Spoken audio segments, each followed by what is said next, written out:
Hello, this is Jessica McCrae, and this is my video for On the Board number 2. The title of my project is Literacy in the Eagle's Nest. The purpose of this project is to provide an interactive learning module that will reinforce the South Carolina Career Readiness English Language Arts standards for first grade. This module will be structured based on Gagne's 9 steps of instruction and the basic principles of information processing. In doing so, sentence structure and phonemic awareness will be the focus of this module. This includes the proper use of capitalization and punctuation, and the ability to recognize letter sounds as well as the story elements. Throughout this module, you will see lots of eagles and eagles inside of their eggs, and I decided to use the eagle as the guide through the module because the client is a principal of elementary school, and that elementary school's school mascot is an eagle. So let's go ahead and get started with my storyline module. As you can see on the left hand side, I have the menu.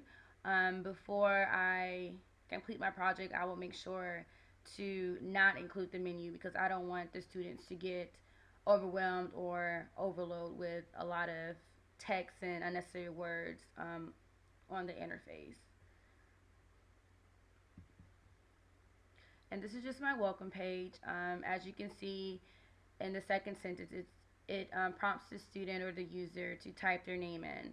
So somewhere on the nest, I will include a text entry interaction for the students to actually type their name in, and later on at the end of the module they'll see their name presented with their score based on the correct answer that they got right from the questions. And this is the next slide. This is where the students actually get the option to click what English language arts element they would like to practice on. Of course, you see I have the letter sounds, sentence structures, and the story elements. The letter sounds is not complete, but I'm going to go ahead and go to the sentence fix it. I was able to go ahead and put some content and question slides within there, so we'll check that out first. And this is just a decorative page. I will add a call out just with the introduction before the students actually get started. This is some content. I'm just explaining to the student that sentences always begin with a capital letter and they end with a punctuation mark. And this just reinforces what the students saw on the previous slide. So of course, this is the multi-select interaction. What two things must a sentence have? And each time the answer choices will shuffle. So punctuation mark and remove capital letter. Then the user clicks submit, and that's the immediate feedback. This next slide explains to the students what a bad sentence looks like and what a good sentence looks like. Next. And this is a slide that has the drag and drop interaction.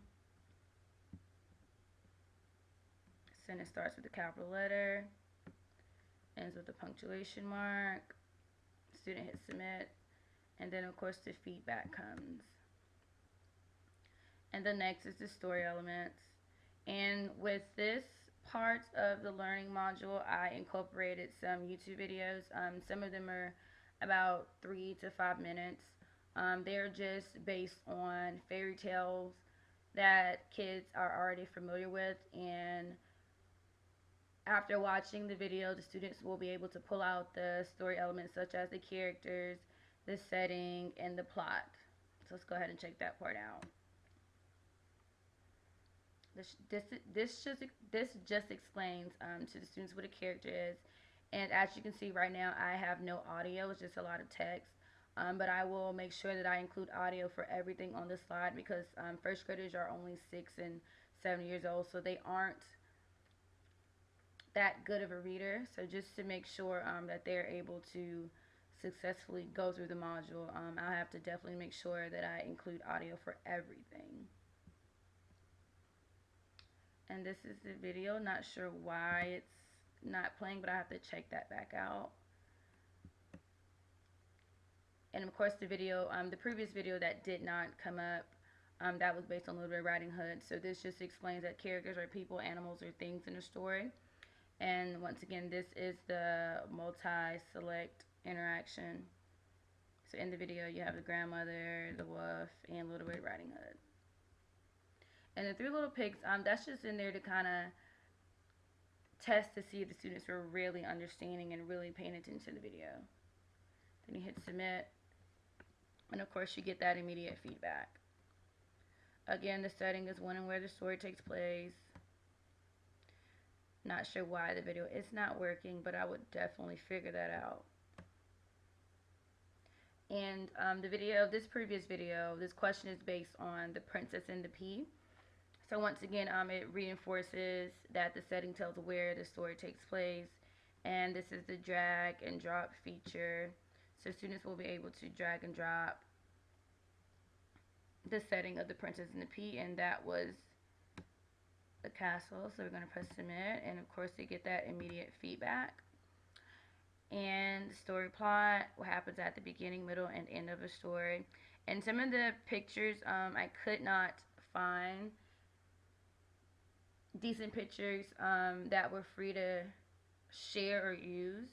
So I just made sure that I gave the source credit. And as you can see, I retrieved this picture from blendspace.com. Once again, video is not playing. I have to figure that out.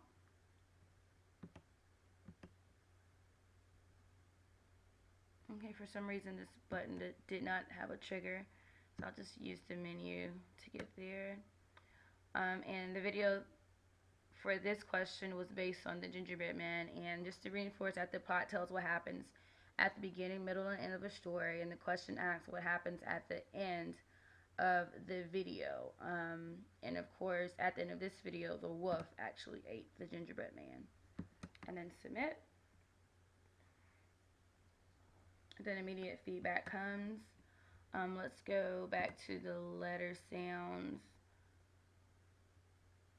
Let's go ahead and check that out. A lot of content is not added yet. For this slide, for the letter sounds, this is actually a picture that I got from Google, and I will put hotspots or audio triggers, so whenever the student takes the mouse or the cursor over the letter, it'll say the correct letter sound. Like for A is A, and B, B, C, K, so on and so forth. And that's all the content that I have for the letter sounds so far. And we went through the story element. But as you can see throughout the learning module, I have questions that basically reinforce what the students got from the content. And based on our reading, that's just to make sure that the students aren't overwhelmed. I believe they called it segmenting. So that's just something that I pulled from the text. But once again, throughout the module, I do have questions, but at the end of the module, I'll basically have a summative assessment, as you would say, and I'll just go ahead and touch bases on the different story elements, the letter sounds, and the sentence structure. So that is what I have thus far. As you can see, I do not have any audio, but I will make sure that I try to have all of the audio done by the next on the board assignment. That's about it. This is Jessica McCray. This is my on the board video number 2. All suggestions and comments are welcome. Thank you.